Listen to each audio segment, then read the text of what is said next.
Hello, this is Diane Dougherty on behalf of the Palm Springs Public Library Local History Project. I'm here today, August the 1st, 1987, with the Purcell family, Mrs. Evelyn Purcell and her sons Frank, Larry, and John.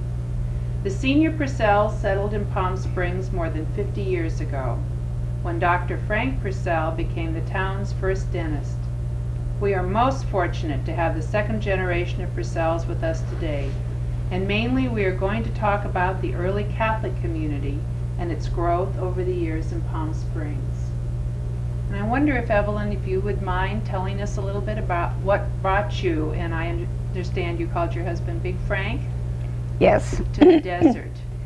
Yes, indeed. I'd be happy to. Frank and I both graduated from the University of Southern California, and a year after graduation we were married. And Frank passed his board, and he started practice in Los Angeles. What year was this? Oh, there you go again. It must have been about 32 or 33. Sure. So he was successful, but the first days of any dentist in a big city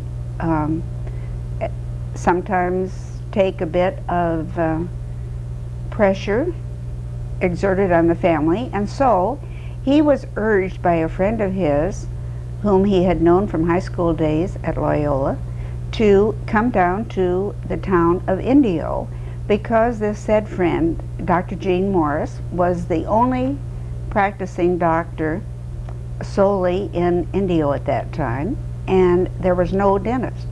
So it didn't take too much urging, and we decided to move to the Coachella Valley. And so we went to Indio for several years.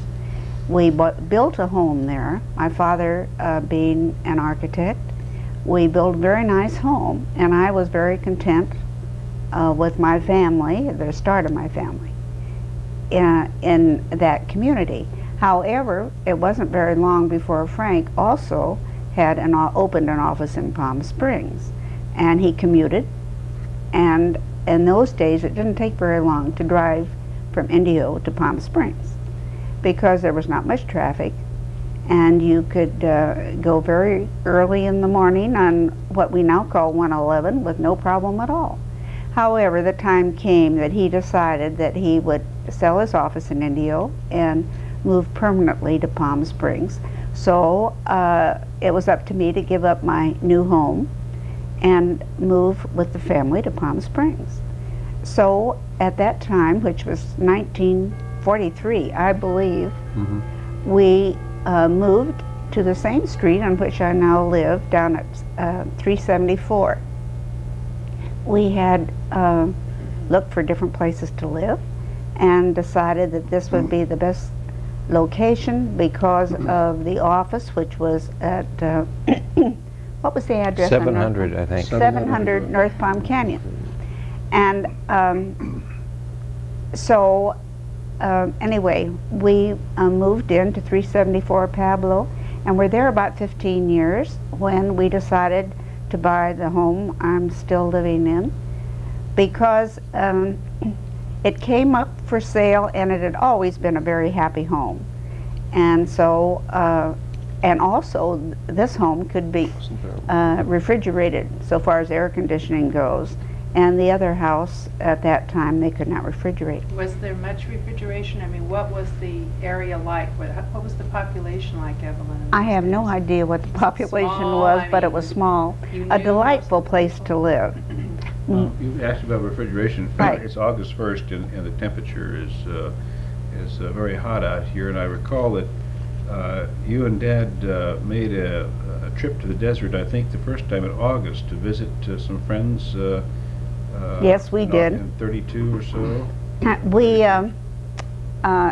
Johnny Beck, who owned the Beck Date Gardens down in what is now Palm Desert, was a patient of your dad's in Los Angeles, and he had also attended the University of Southern California. He was an architecture student, and within a few years his family from Minneapolis bought this date garden in Indio and gave it to John, and he moved down there, so he was urging us, particularly your dad, to come down there and visit him.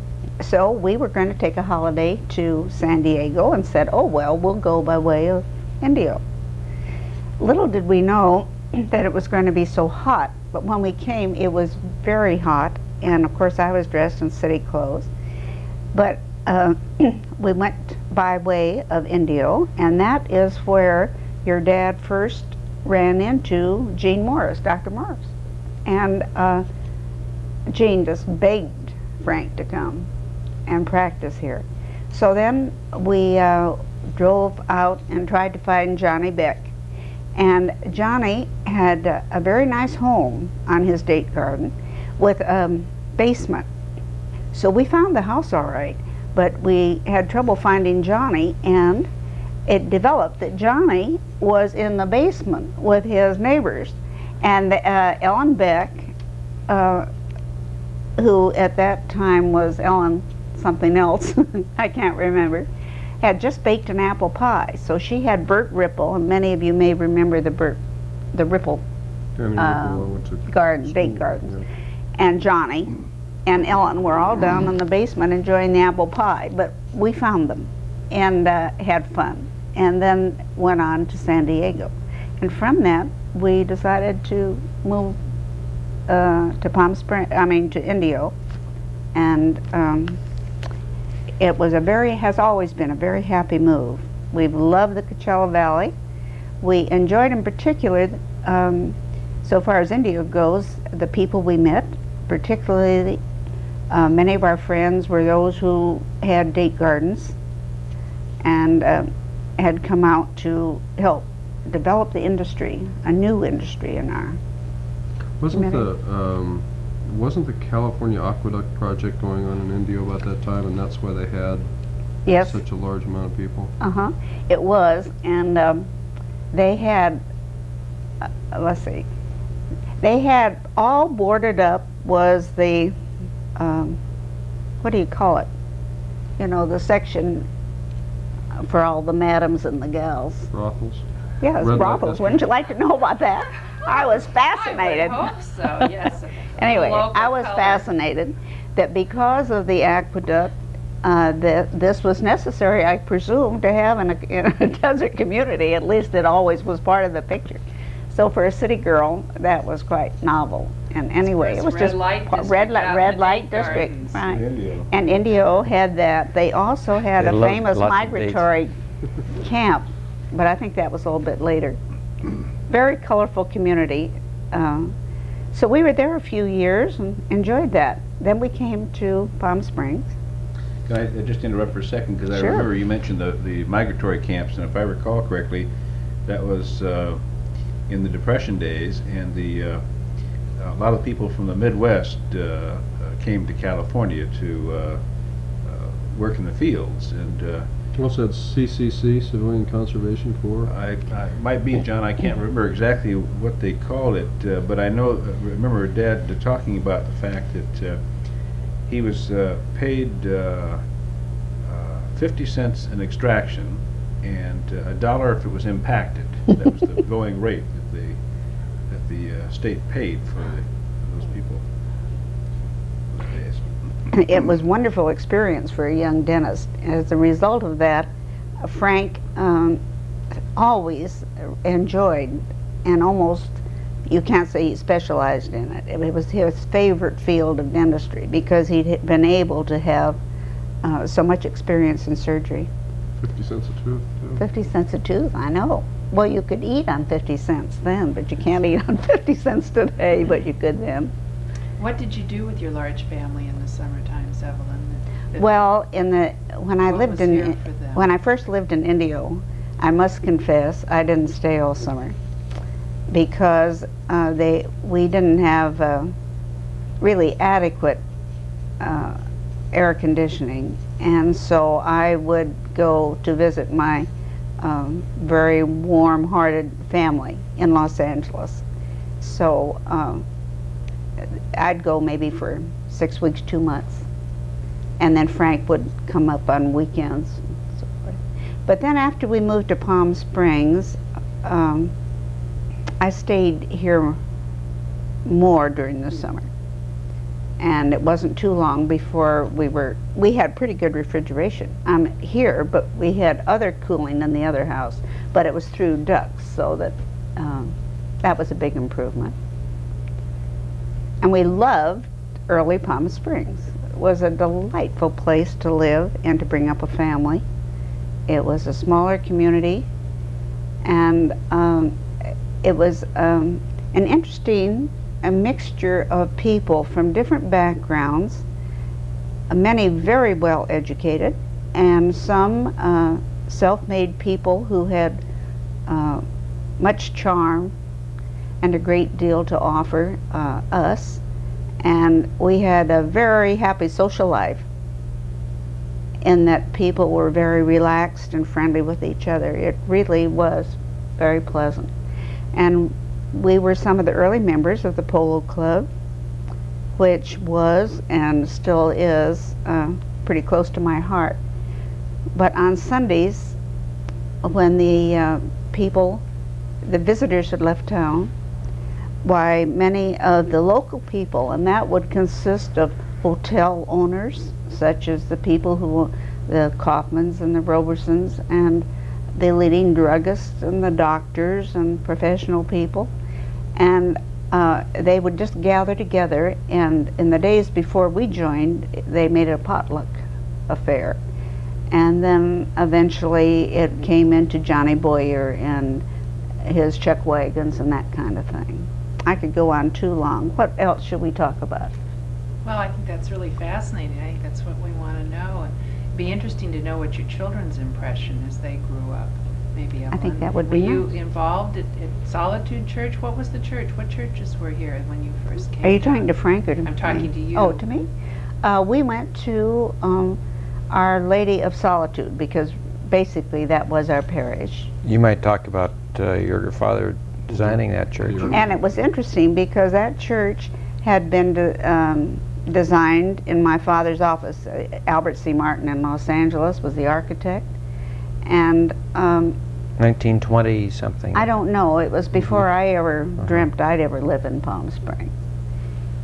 But that is where we went to church, and we did not have I don't even remember whether St. Teresa's was there. I guess it wasn't. Yeah. I do believe there was a church on the reservation, but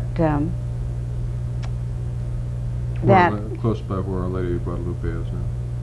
That location. yes, more or less, I think. And the majority of the Indians at the time went to the mission church? I guess so. That is not a memory of mine because I seldom went there, and I don't remember going to church with a lot of Indians. So then But we went to Solitude. I frequently, in later years, went to Our Lady of Guadalupe. And let's see, Frank, why don't you tell what your impressions were of all the fun you had going up Tahquitz Canyon and all that kind of thing, scouts? It was a super place to grow up because in those days the town was very, very small. I remember selling newspapers at VJ Day in front of the village theater, and my recollection is in those days the town was somewhere in the neighborhood of 6,000 to 7,000 people, and it was very, very small. And as Mom said, a lot of people, you knew practically everybody in town, and we could hardly wait for summer because when summer came along, why, everybody left, the town closed up, and life was very relaxed and very poolside. I do remember, though, growing up in Indio, I was driving through that area today, and our Saturday recreation was to hike up what now is Jackson Street to the Indio Mud Hills because there wasn't much else to do down there on Saturday. And my early recollections of Indio consisted of running barefoot from shade spot to shade spot on the sidewalk because you'd burn your feet off otherwise.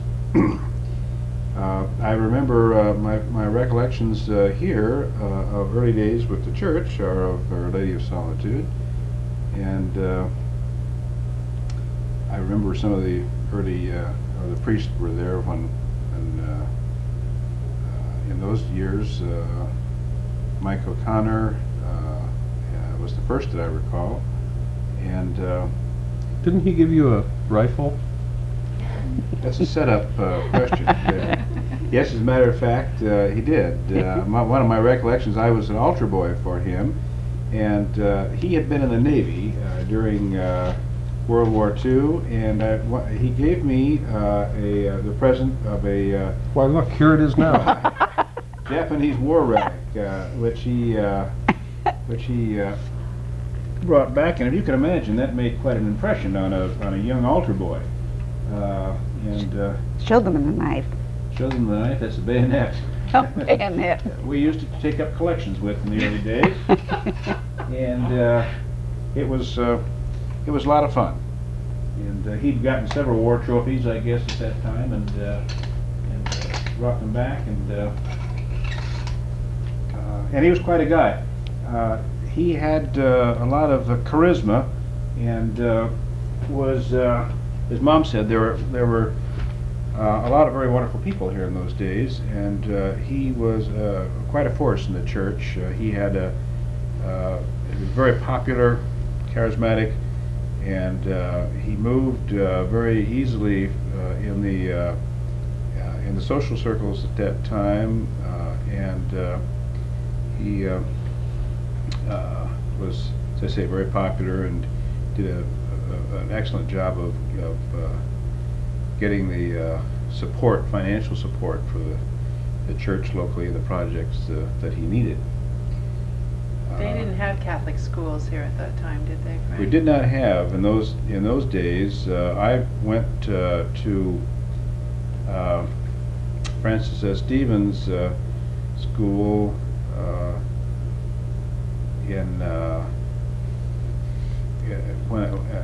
When we first came over here, and then on to Nellie Ann Kaufman, which was junior high, and then Wasn't Catherine Finchy one of your teachers? Catherine Finchy was, and I have very fond recollections of Catherine. She was a super lady, and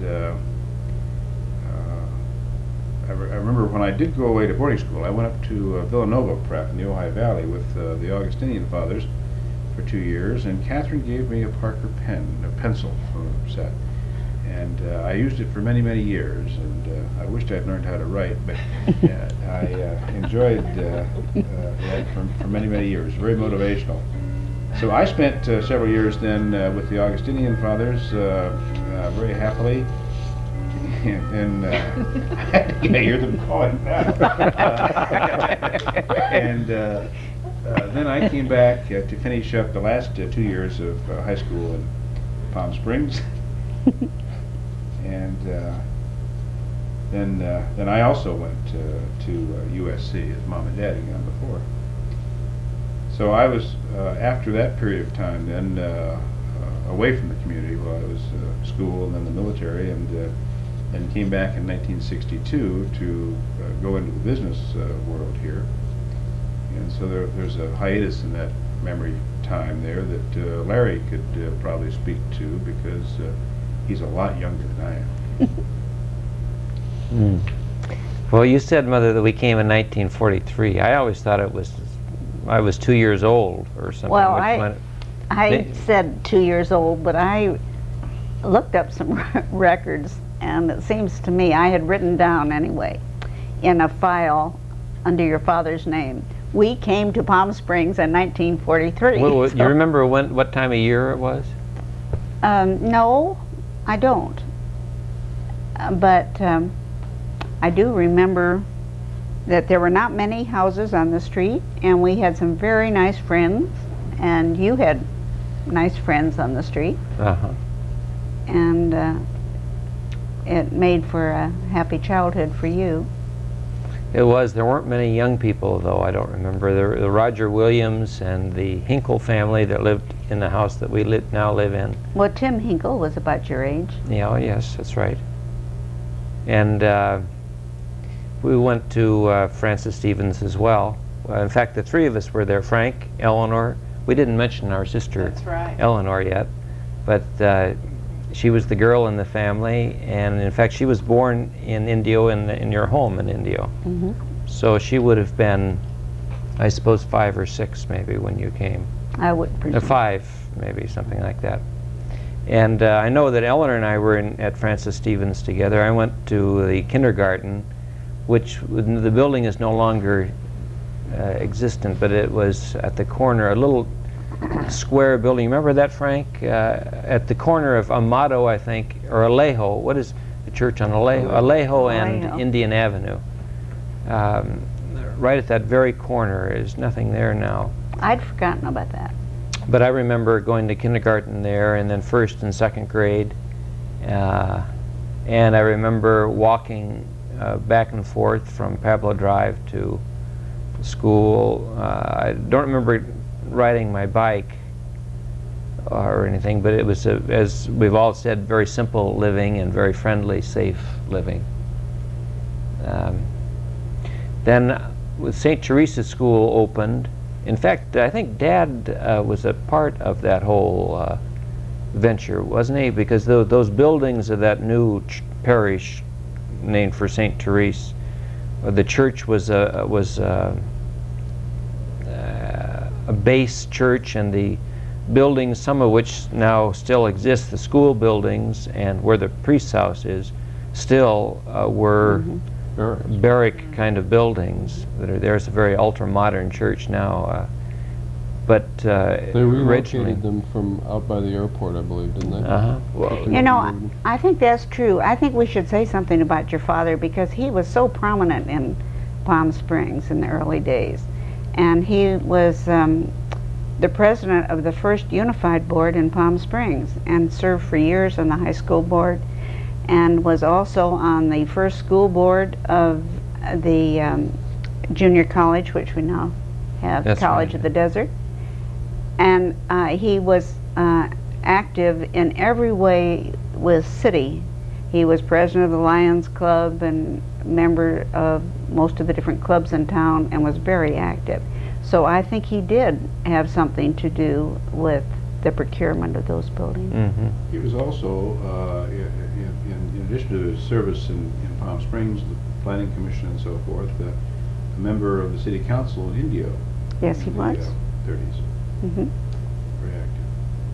You know, something that might be of interest, what was Dad involved in that civic entertainment group every year? There used to be so much fun with the Crazies? No. Oh, no. the Insanities. The I don't know if that's come up. Circus, Yes. The one Yeah. they did Yeah. on the desert. Yes, Circus. it was that a fundraiser kind of a thing? But a lot of local people were involved in sort of, not talent show, but It was a talent show. It Was was it? a Yeah. talent show. Why, I remember I was in that myself once, and Were we did you? a You little were. bit of zippity-doo-dah from the, ah, and it was part of Desert Circus. That's And right. it was a lot of fun. We had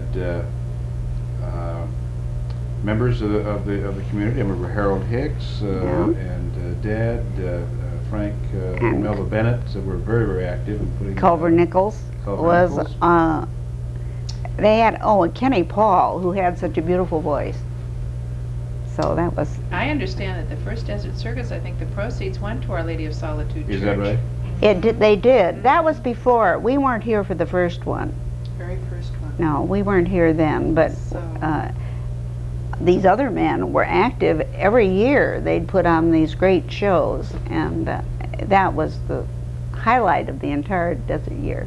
Well, they had Hollywood professionals that wrote the scripts and helped direct and the choreography, and it was but a real small town flavor, but with some very, very top talented people. You know, we used to have, aside from that, why we in the local theaters here, you know, we had Bob Hope used to do shows, Al Jolson did shows, and Crosby and Jack Benny, and it was, you know, and you'd see them on the streets. That's right. They were a part of the community. You'd go to parties, and they'd be all mixed up. Very famous people and all your friends.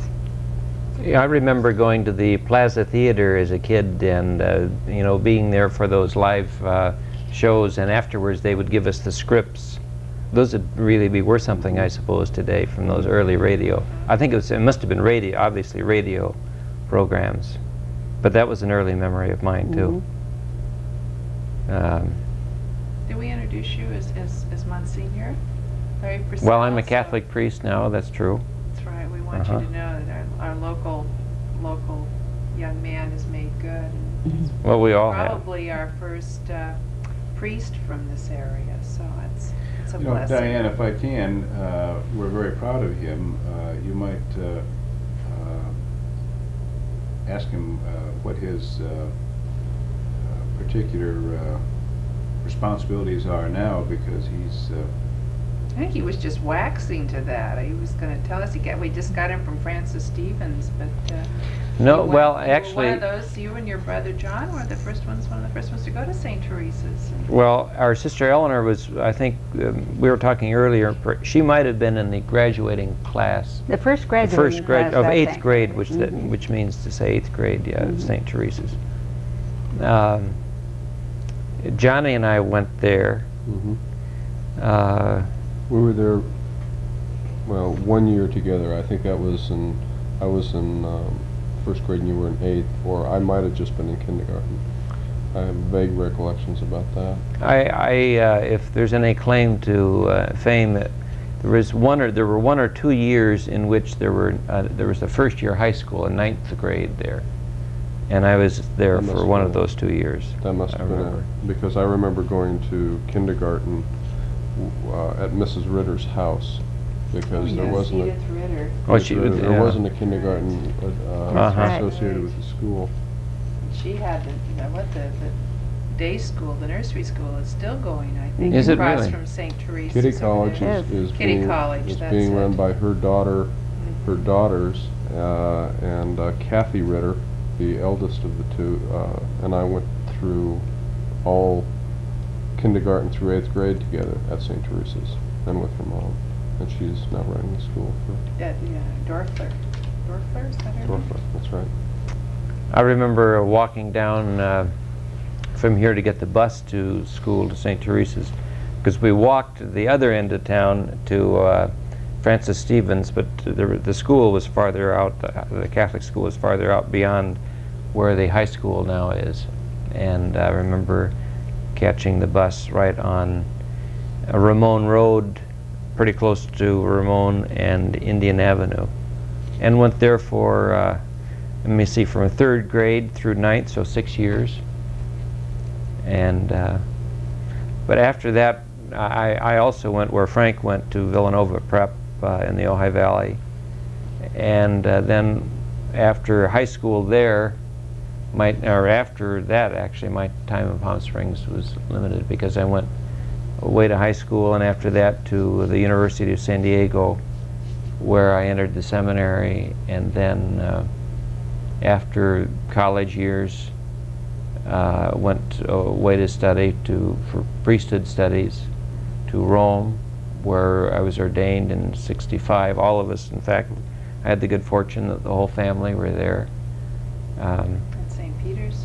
In St. Peter's Basilica, that's right. Wasn't that the last class to be ordained in St. Peter's? No, we're still ordaining. We're still ordaining them there. And then I came back, but after that, my time with Palm Springs was not so. Now it's always home, to come back for home, which is always special. And there are still a number of people here that I remember, and Frank and John are the ones that are much more involved in the local community now, and both are building up the community. You're back in Rome now, aren't I'm you? back in Rome again now. In fact, I'm in education. I never thought of Dad's special interest in education, but that's true. Both of you over the years have placed a high value on education and have contributed to building up the local community and in public education, and then eventually with the establishing of the Catholic or parochial school, we're involved in that. And what I'm doing now is in education. I'm in charge of of a school in Rome at the Vatican that trains young men for the priesthood, men that come to us from throughout the United States to spend 4 or 5 years there, and then they return home. But that's not part of really Palm Springs culture. John might be more in a position to talk about the development, though, of. It's amazing to listen to Frank's recollection of both early Indio and Palm Springs, because my recollection of Palm Springs is just about the same. The town was always to me very, very small, and I can't imagine a more ideal place to grow up. It was wonderful when the summers would come, not only because you were out of school, but because the town pretty much closed down. It was a very small community, it seemed. You knew the grocer's name and the gas station manager's name, and you even knew the policeman's name, not because they caught you doing something, simply because you knew their name. And I remember St. Teresa's very well. I remember probably every person that I graduated with in 8th grade, and we're still a very close group. Probably closer than any other group of students I've met since. It seems like every one of us always make the comment that that's the reunion that we always want to have, is the St. Teresa's reunion. I remember Our Lady of Solitude and Father Goodrow. I learned to be an altar boy under him. And then I went on to Loyola High School, where my father had gone. And after graduating there, it was a Jesuit school. I stuck with the Jesuits and went to college up in Washington State, to another Jesuit college, and then came back. But my memories of Palm Springs have always been fond ones, and still are. I still see glimmers of the old town when I drive through. I'm sure that my vision is tainted because of my youth, but it is still a wonderful and a dear place to me. You know that your interest in the, even but long before you were married, in the mounted police was a contribution to the local community too. Well, one of the most colorful characters of early Palm Springs was Jim Maynard. Right. And Jim's daughter Diane was one of my babysitters, I believe. That's right. Mm. And Jim then became my sponsor for the mounted police. A group of us got involved when we were about 18 years old in an explorer group of scouts that was an offshoot of the mounted police. Jim and a guy by the name of Tom Whitaker and an old, I believe, high school friend of Frank's, Leo Rojo, Larry Paul as well, headed that up. And the plan was to train young men for the mounted police. The mounted police certainly is an outstanding organization, not only for the good that they do, but just for the color they represent to the community. They now have the sons of the men that started it. Jim Maynard's son, Jim, was a mounted policeman. Joe Butler, son Joel, is a member. Judge Terrio's son Dennis is a member. Still? I thought he left town. He's still here. No, Dennis is still in town. I didn't know that. 8 o'clock mass with the whole family. That's Community wonderful. meal. Larry Paul, Kenny Paul's son. Larry Purnell. So it was an outstanding organization to be with. And it was a wonderful area to have that group in, because the desert area that we live in and the mountains surrounding it is a wonderful place to explore. I wish Jim Maynard was still alive so that we could get him on tape, because he was the finest storyteller I've ever heard. He could spin a yarn that was second to none. You know, we didn't talk about your interest too in the community, Frank, on the city council, for example, too. That was a good number of years, wasn't it?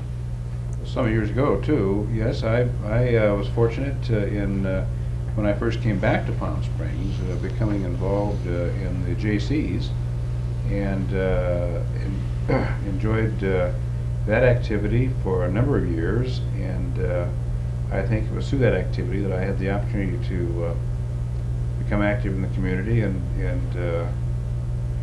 had a chance to follow in Dad's footsteps and serve on the Planning Commission for a period of time, and then served in the City Council for a number of years, and have had the opportunity to serve on various commissions since that time and help participate in the development of this city that we all love so much.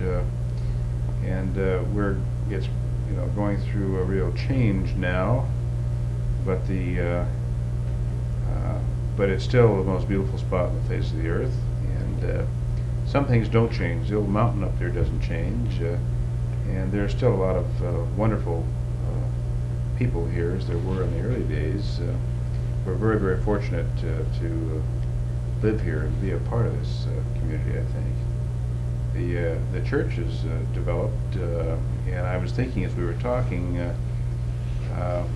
we talked about Michael Connor, who was also Father O'Donoghue, who I have very warm recollections of, who also was a very special priest. He had a very dynamic personality and was a leader in the community. We now have, I think, some fine priests in each of the locations. I think they're outstanding men. We're very fortunate, and I remember too at St. Teresa's for many, many years. We had another Monsignor, Michael Nolan, who now is still active in the High Desert area, and did a fine job of leading the church community in the development and building of that beautiful church that Bill Cody designed at St. Teresa's. Another group that certainly bears mentioning is, because they were certainly a strong influence in my life, and probably yours, were the nuns. Yeah, I was just going to say that myself. I remember Sister Mary Lucia. Yes. Who was the principal of St. Teresa's until I was in, I think, second grade. She left. She left right after you left. And absolutely a marvelous person. I remember Sister Daniels, who taught first grade. I think she was 178 when she was teaching me. She was probably about 32 at the time. She was also 3 foot 2 inches tall. She was just our height. She was a wonderful person. Since this is a matter of historic record, I think it'd be good to mention too the Victory Knoll sisters, who I believe are still in the Coachella Valley, but when there was no Catholic institution other than the churches, they came and taught catechism in what was the main parish, Our Lady of Solitude. That's where I first, Frank, you must have, did you have any catechism stuff? Or you came from Indio, I guess, but... Right, my recollection was that on Saturdays we had catechism in the church. But it's been a long time. I think, in fact, Our Lady of Solitude Catholic Church is more or less across the street from what was Francis Stevens School. Now it's an adult center, a city park. Yes, a kitty corner. And I remember we used to have what would be called now released time for religious studies, catechism classes. And these sisters would come from Coachella to teach us. And then when they established this Catholic parish and school, the Sisters of the Immaculate Heart from Hollywood came down. Sister Lucia was one of those. Sister Mary Bernadette is one that I would like to record for history's sake. She's somebody that was very special to Eleanor, I know, and to us. Those ladies were it seemed older, of course, but they were at college, just fresh out of college, when they would be teaching us the grammar school classes. Some of those classes were 50 and 60 children that they would be taking care of, each one sister for that many, and yet they kept a very high standard of education. I remember we had combined classes. Yes. My third grade class was a combination third and fourth grade, and that was